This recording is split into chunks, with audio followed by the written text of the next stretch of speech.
I always find time changes my opinion on almost everything, but it didn't change my opinion of David Gordon Green's Halloween. I believe it goes beyond a refresh. It's very rejuvenating of the themes of the original and subsequent sequels, and it was done with love for the IP. I think perhaps we all look back at it with too judgmental of eyes. At the core of any gripping narrative lies an allure of some sort of inexplicable darkness that would eventually reveal itself by its ending. It is the staple of cinema, foremost horror cinema. But what followed after John Carpenter's 1978's Halloween and Halloween 2, 1981, arguably further skewed any possible cohesive story from one person. Now, one director, one writer, or one team would assemble a line of story that historically built on a continuous tale for Michael Myers. Until it did. And when it did, it was far too late. When we think of Halloween, we reflect on its past, the difference in creative choices that would occasionally link back to the prior films in a way that was kind of symbolic, hoping nostalgia would connect present to past. But when Rob Zombie restarted what John Carpenter created but never finished, one team was interested enough to see it to an end. But could we even say the same about John Carpenter or Rob Zombie? The criticism following Halloween's new trilogy was not that different to the same talk which followed the previous films. As per usual, new changes were met with criticism or told they steered too far from the past, but a new trilogy didn't make Michael Myers a joke. He was big, he was relentless, and he had the power and the force tenfold of what he possessed 40 years prior.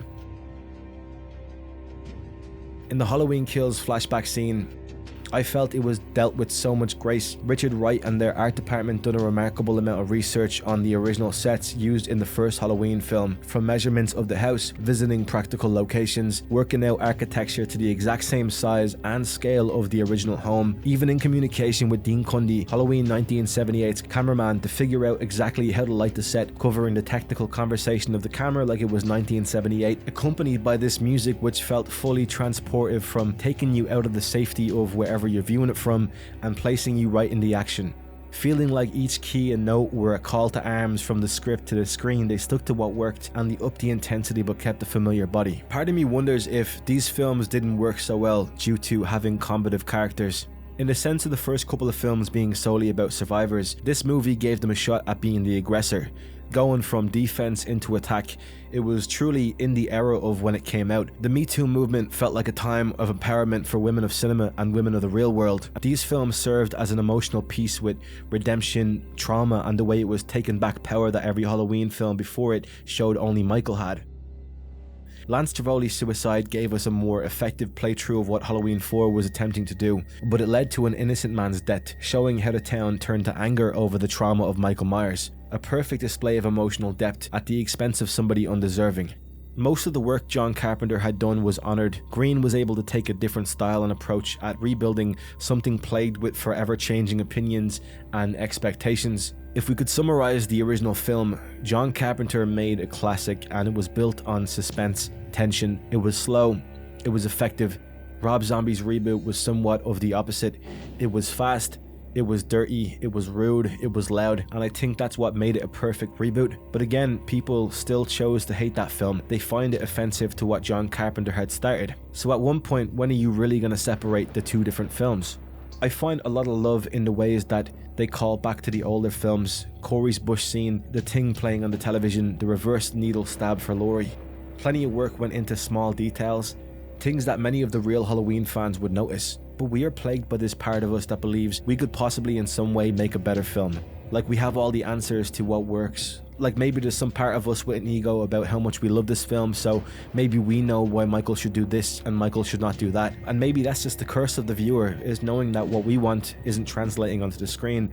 But I believe we have to be thankful for things such as John Carpenter returning to compose the score, or Laurie Strode returning to end what Michael started. John Carpenter made Halloween in 1978, and within rights, never explained what made Michael do what he did. And then the response to all that is theories of why Michael did all those things, which we own the right to theorize.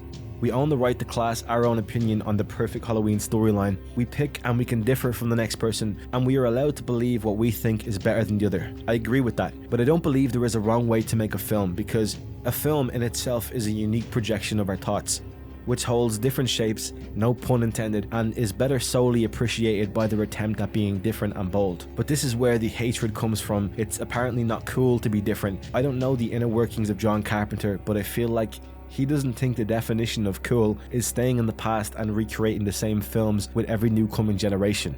Halloween 2018 was this vessel of continuing on from the very first story of Michael Myers. It was the restart. It was showing what has changed almost 45 years later. It keeps the power of not knowing what Michael is or why he kills, and it adds brutality to where perhaps we haven't seen it before, or we have and it just totally upped the ante. It's pointing a camera to places where he is not, but feels like he is, switching whether we know where or not he might be. It's about Laurie, a woman plagued by trauma, getting the revenge and the closure she needed. It's like an evil was building up inside this woman, and this film exercised her frustration and sadness. It added new characters into the mix, eventually centering a story around them. Halloween Kills turned that dial up, but I also believe it started doing something a little bit different. The aspect of Michael being something of a supernatural force changed the dynamic, as it almost seemed like he didn't possess that in the previous film. Laurie was pushed to the side while reiterating the trauma of the past and how evil must die tonight. Visually stunning, but the storyline seemed to slump in parts. Characters felt frustrating, but again, visually stunning, brilliantly shot. Halloween Ends was entirely divisive and met with an outstanding amount of scrutiny, and I can't dictate the opinion of somebody else, but if we switch perspectives just a little bit, there's plenty to praise about this daring Halloween film. Horror films are often bred from ingenuity. Exploring the other side of what we call a Halloween film means looking away from Michael Myers and looking at Haddonfield, looking at who would have grown up and having lived doors away from all these killings in 1978. The message is hard to appreciate, sure, I can understand that, but for years we have shared openness to the possibility of a Halloween anthology, not involving Michael Myers, yet Halloween Ends was trying to ease its way into a reality like that, and nobody wanted it. Thomas Hobbes wrote in Leviathan, "It is our curiosity which separates us from the animals. Humans seek out the causes of our experiences and actions, whereas animals live in the perpetual now. It is curiosity that drives exploration. Our curiosity for the unknown, for the unexplained, the unusual, gives us a perfectly natural desire to explore these things." Halloween was centered around a character unable to change or be removed. Haddonfield is as notorious as Michael Myers, and for so many years, Michael was the only evil explored in Haddonfield until Halloween Ends. So if we hold any curiosity for Halloween, we are forced to accept that Michael can't be the center of every story. Horror is a romantic dance between the sick and the twisted. The dirty curiosity of the often unseen. To be bold is to be great, and Halloween Ends had to be different. Psycho killer Michael to psycho babysitter Corey. At times colliding the history of Laurie to the unfortunate situation of Corey felt like a poetic justice. I don't believe this movie to be misjudged, but more so misunderstood. Because you will believe Michael to be this force, unexplainable, but you wouldn't believe it can be passed on to somebody else. But if there is an evil inside of Michael, it won't only be him who can harbor it.